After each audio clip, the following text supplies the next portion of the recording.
Genesis chapter 15, Exodus chapter 1. We're going to come from a slightly different angle this morning. Over the past few Sundays, we have been focusing on certain key individuals as we trace these covenant promises of God all the way through the Old Testament to where they have their eventual fulfillment in Jesus. God promised all the way back in the opening chapters of the Bible, Genesis chapter 3, that a seed of the woman is going to come and crush the serpent's head, Satan. But by Genesis chapter 12, that promise we've seen has gotten a little bit more refined. It's gotten a little bit more focused. And God says to a man named Abraham that in his seed, all the nations of the earth are going to be blessed. Now, we know that's a reference to Jesus because Paul tells us over in Galatians chapter 3. Then, that promise comes to one of Abraham's sons, Isaac. Then it comes to one of Isaac's sons, Jacob. And then last week, we saw that of Jacob's 12 sons, it comes specifically to Judah. It will be through the line of Judah that the Messiah, or Shiloh, we looked at that term last week. That's where the deliverer is going to come from. Now, in Genesis chapter 15, where we'll start this morning, as God is making this covenant with Abraham, he's literally cutting the deal.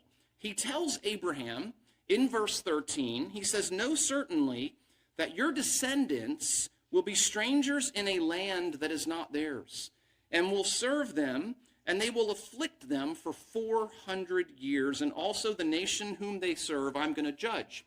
And afterward they will come out with great possessions." God assures Abraham, as for you, you're going to go to your fathers in peace. You'll be buried at a good old age. But in the fourth generation, Abraham, your descendants, he says, are going to return here. And that return here is really important because one of the aspects of this promise that God makes with Abraham is that he's going to give to his descendants a specific piece of land. Back in chapter 13, which you don't have to turn there.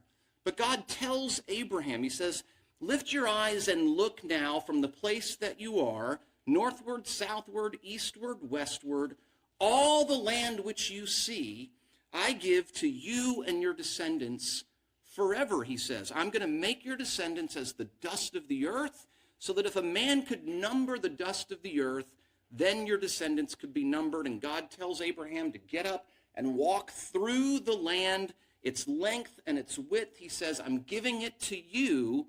And Abram, we read, moved his tent and dwelt by the terebinth trees of Mamre, which are in Hebron. And so the land of Hebron in Canaan, that's the promised land. This is where God tells Abraham in Genesis chapter 15, verse 6, that his descendants are going to come back to. But it will be after 400 years that they are strangers. We'll see this morning, ultimately, slaves in a land that is not their own, which, of course, brings us to Exodus chapter 1. So let's look there together. Last week, we saw exactly how it is that this prophecy to Abraham came true. And so quickly, to review, Abraham's grandson, Jacob, whose name gets changed to Israel, by the way, he has 12 sons, as we already mentioned. Now, out of these 12 sons, Jacob's favorite is Joseph. This is displayed in a tunic of many colors that Jacob gives him. Now, this only serves to enrage his brothers, right? They become extremely jealous, and they eventually want to kill him. Okay, but it's actually Judah who suggests rather than killing him, they sell him to make a profit. And so Joseph gets sold to a group of Ishmaelites who are traveling down to Egypt.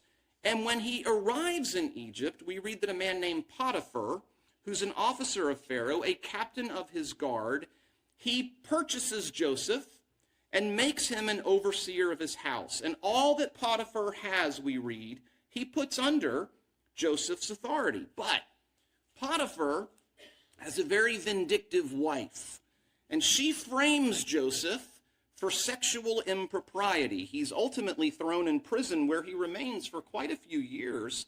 But eventually, Pharaoh, the king of Egypt, has a very troubling dream Well, it's Joseph who's able to provide him with the interpretation of this dream. And so this results in Pharaoh similarly exalting Joseph to essentially, think about this, second in command over all of Egypt.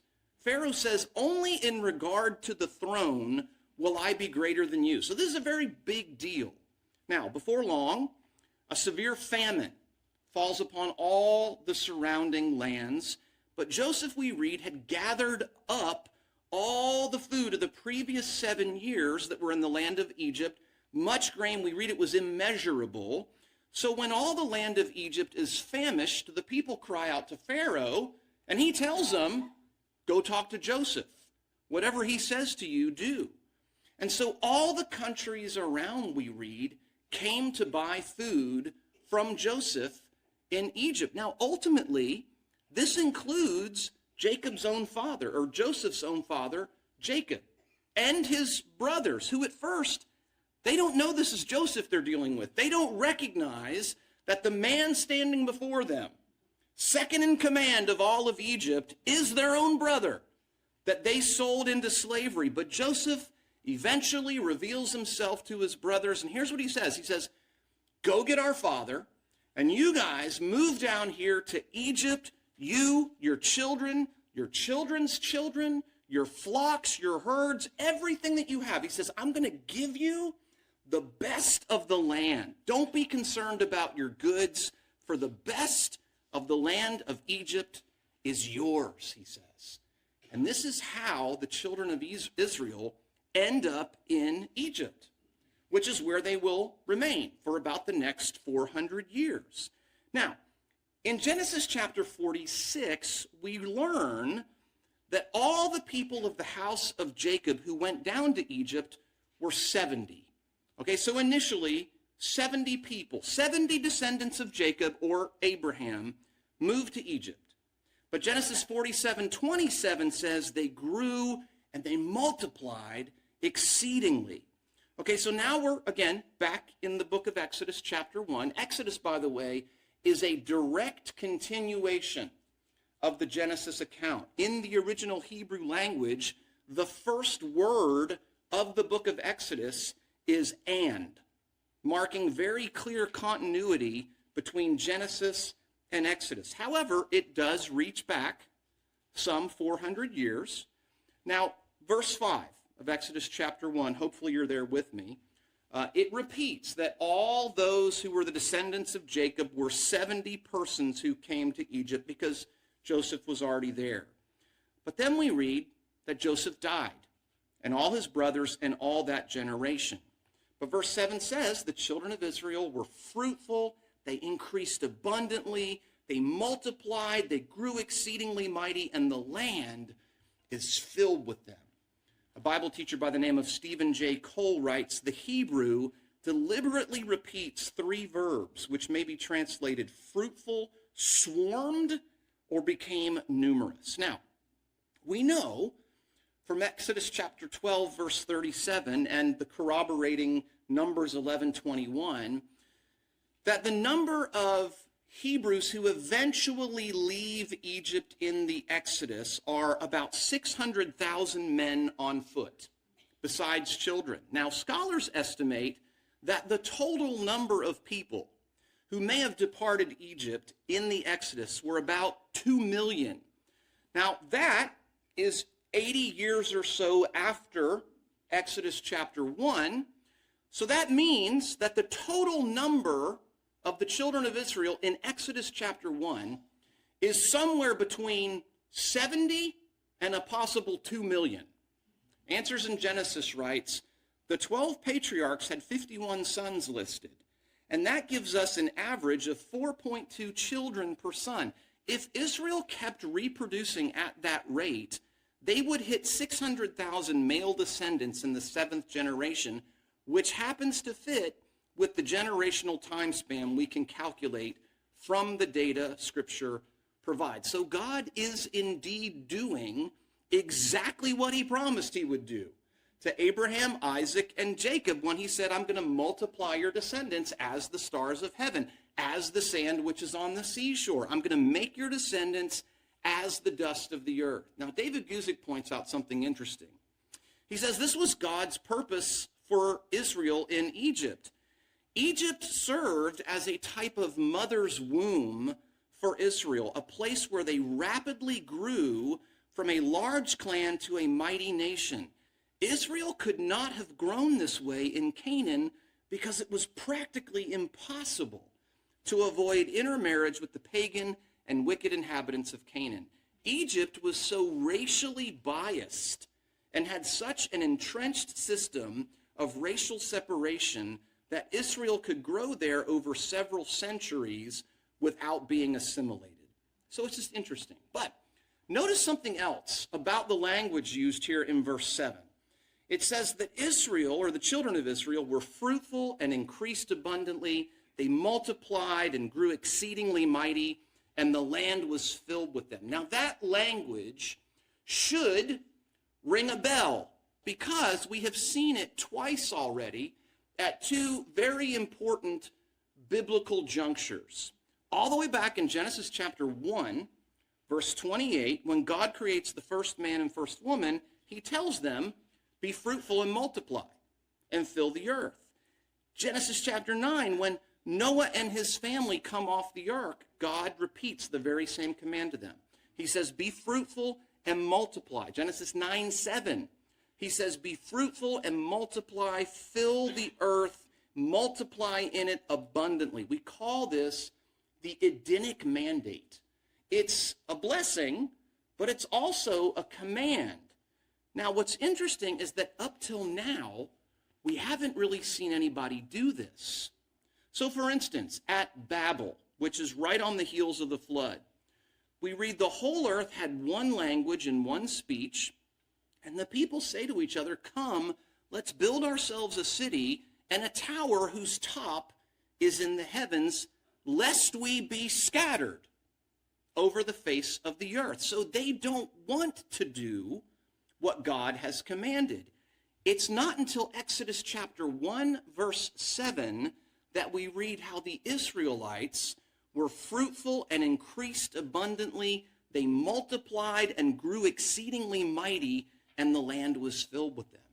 Again, Stephen J. Cole writes, the Hebrew deliberately repeats three verbs used in Genesis chapter 1. Another author writes, the language used in Exodus 1:7 echoes the divine blessing bestowed upon humanity at creation and after the flood. Now, why point that out? Well, the reason that I point that out is because how does God eventually get people to do what he wanted them to do all along? It's in the context of what will eventually become slavery. Okay, now, obviously, slavery is not something that anybody would claim to be as a positive thing, and yet it's the circumstance, it's the mechanism, we might say, that God uses in this particular narrative to accomplish his purpose. You know what this reminds me of? This reminds me of Acts chapter 1. Somebody might say, I don't see the connection. Well, in Acts chapter 1, Jesus tells his early disciples, you're going to receive power when the Holy Spirit's come upon you. You'll be witnesses to me in Jerusalem, Judea, and Samaria, and to the end of the earth. But by Acts chapter 8, do you know where God's people have gone? A grand total of one place. They've stayed in Jerusalem. They have not spread out.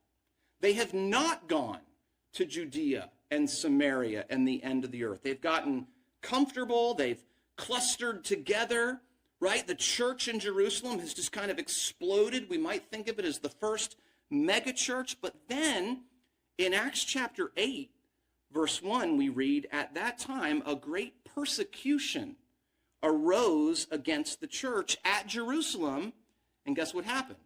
They were all scattered throughout the regions where? Of Judea and Samaria.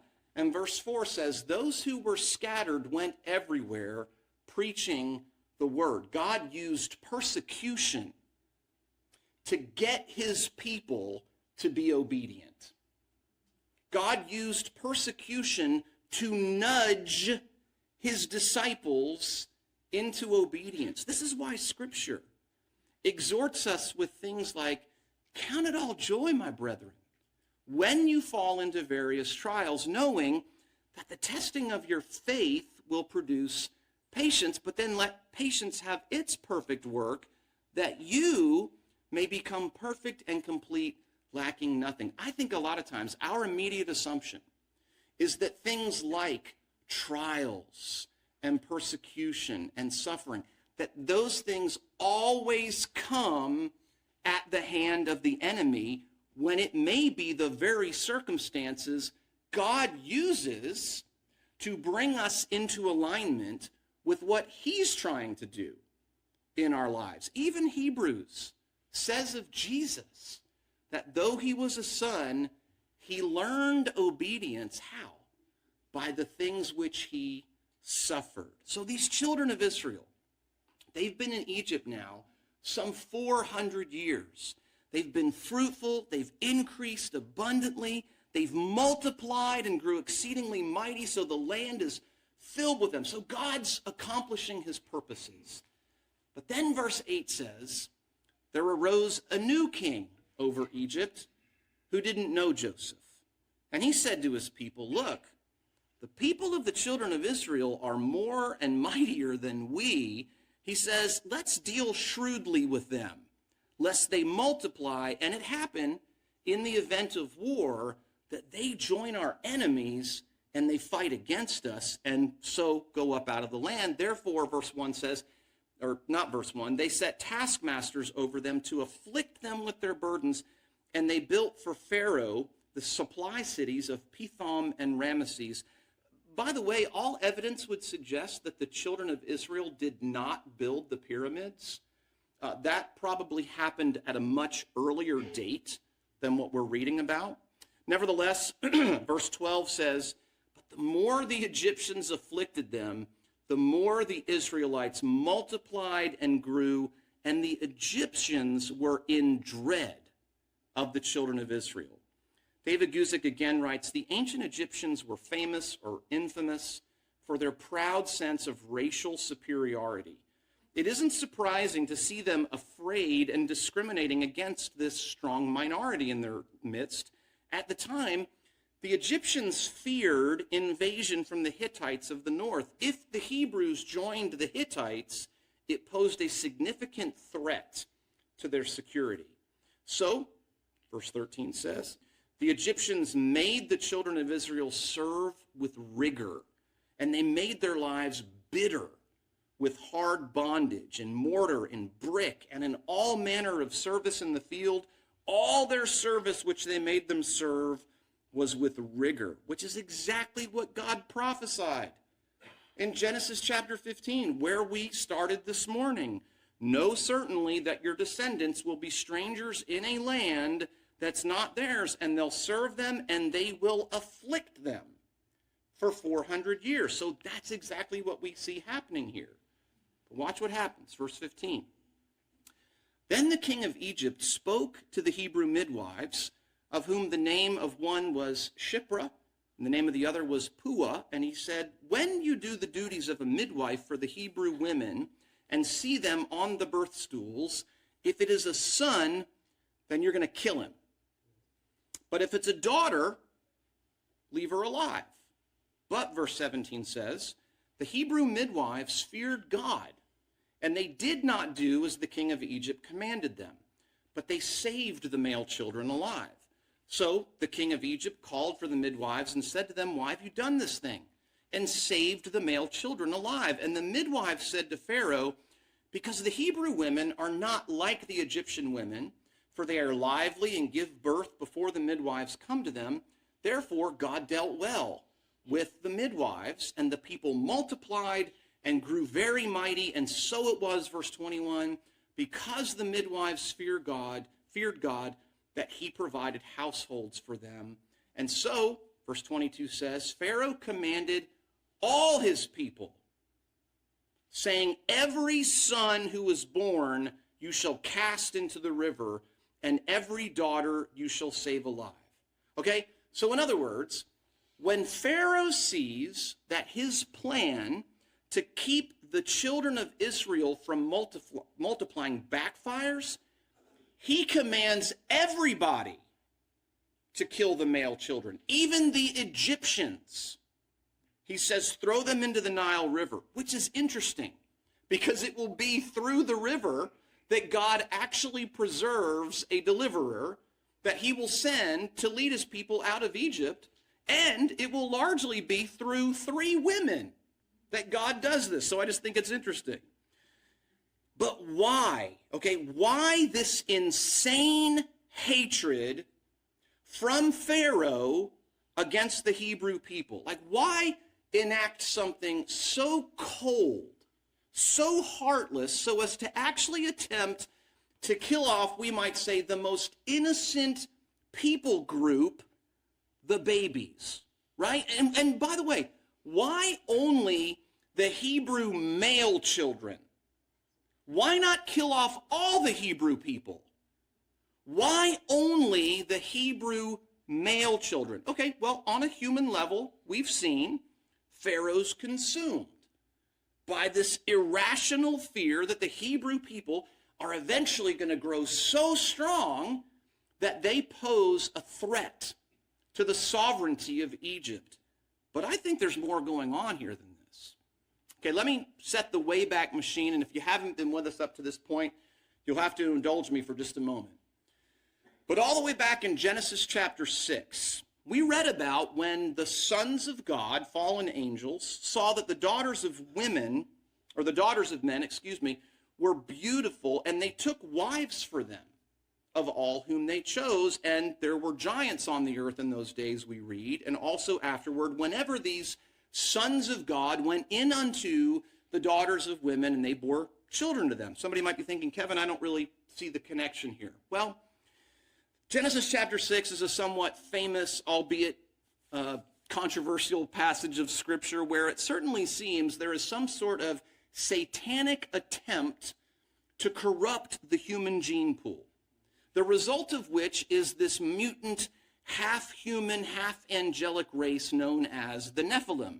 By the way, this is something so bad that it actually prompts God to wipe out the entire human race and essentially hit the reset button and start all over again with a man named Noah and his family, who we read was perfect in his generations, a phrase which can be taken to mean uncorrupted in his genetic profile. Now, again, if you weren't with us, this is where I direct you to our website, our YouTube channel, our podcast. Look for a Bible study called Who Were the Nephilim? We do a deep dive into this. It's pretty fascinating, but why would this be?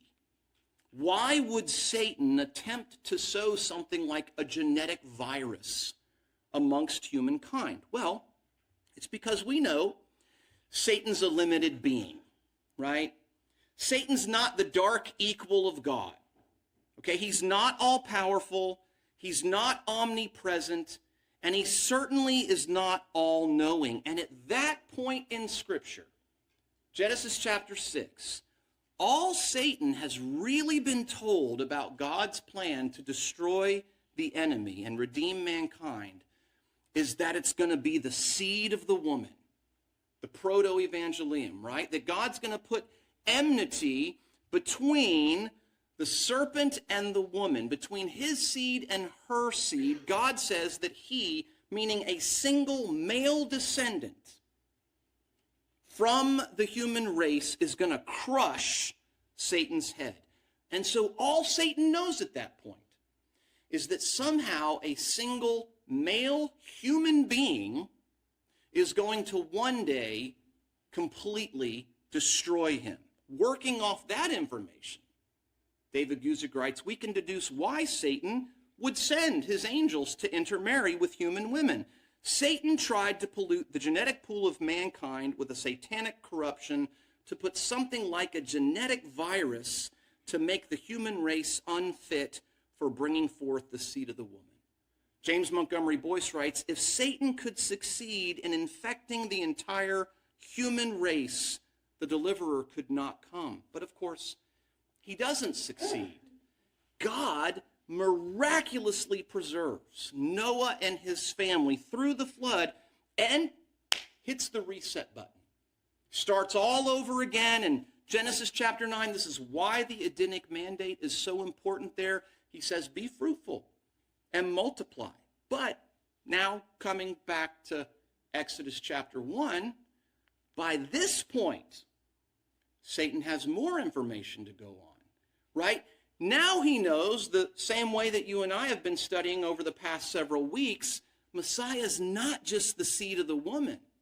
No, he's the seed of the woman and the seed of Abraham and the seed of Isaac and the seed of Jacob. And check this out. Now, all of their descendants are gathered together in one place.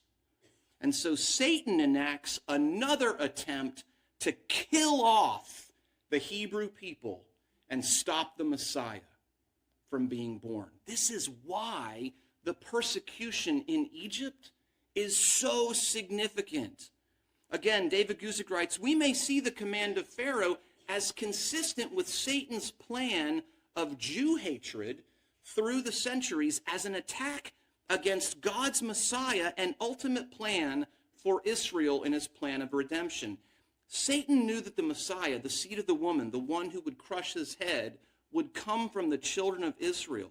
Therefore, he tried to destroy the whole nation in one generation by ordering all the male children killed. If you were with us in our study through the book of Revelation in chapter 12, John there sees a sign of a great fiery red dragon who we know from verse 9 of that chapter is Satan, and who John says is just waiting for a male child who's going to be born who will rule all the nations with a rod of iron.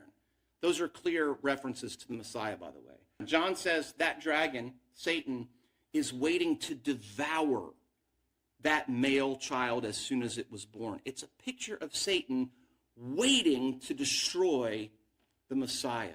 Matthew Henry writes, Pharaoh and later Herod sufficiently proved themselves agents for that great dragon who stood to devour the man-child as soon as it was born. 2 bloody edicts are here signed for the destruction of all the male children that were born to the Hebrews. See, that's what's going on behind the scenes with the persecution of the descendants of Abraham, Isaac, and Jacob during their stay in Egypt. But knowing that that's what's happening, suddenly this begins to provide fabric, like connective tissue, to the entire Old Testament. This begins to provide context to Haman's plot in the book of Esther to kill off the Jews, or Herod's attempt in the town of Bethlehem to kill off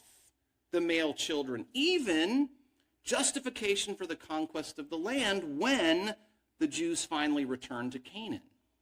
Contrary to what many people believe, the conquest under Joshua was not an indiscriminate slaughter of every man, woman, and child. It was a targeted assault. Understanding these important historical details provides the basis to adequately address the skeptics' repeated charges of God being cruel. That's all the stuff we're going to talk about in weeks to come. For this morning, though, God preserves his people through this attempt of Satan, through Pharaoh, to kill off the Hebrew male children. Quickly look at Exodus chapter 2.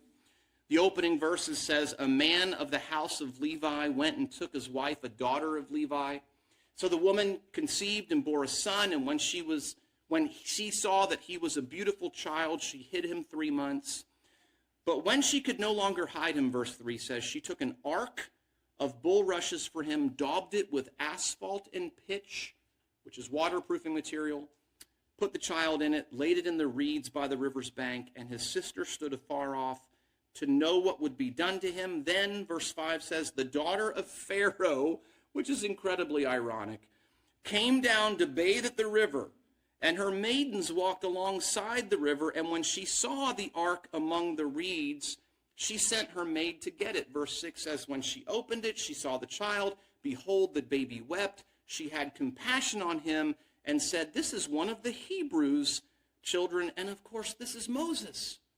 Verse 10 tells us who the Lord raises up to eventually lead the Hebrew people back to the promised land, which becomes the primary narrative of the entire book of Exodus. It's the Hebrew people coming out of Egypt after 400 years of prophesied affliction back to the land that God promised to Abraham. So next week, we're going to do something a little different. God's made this covenant with Abraham, but God will also make a covenant with Moses. We call it the Mosaic covenant. So the question becomes, what are the differences between the Abrahamic covenant and the Mosaic covenant? So that's what we're going to study next week as we continue to trace these promises of God all the way through the Old Testament. So I encourage you to come back for that.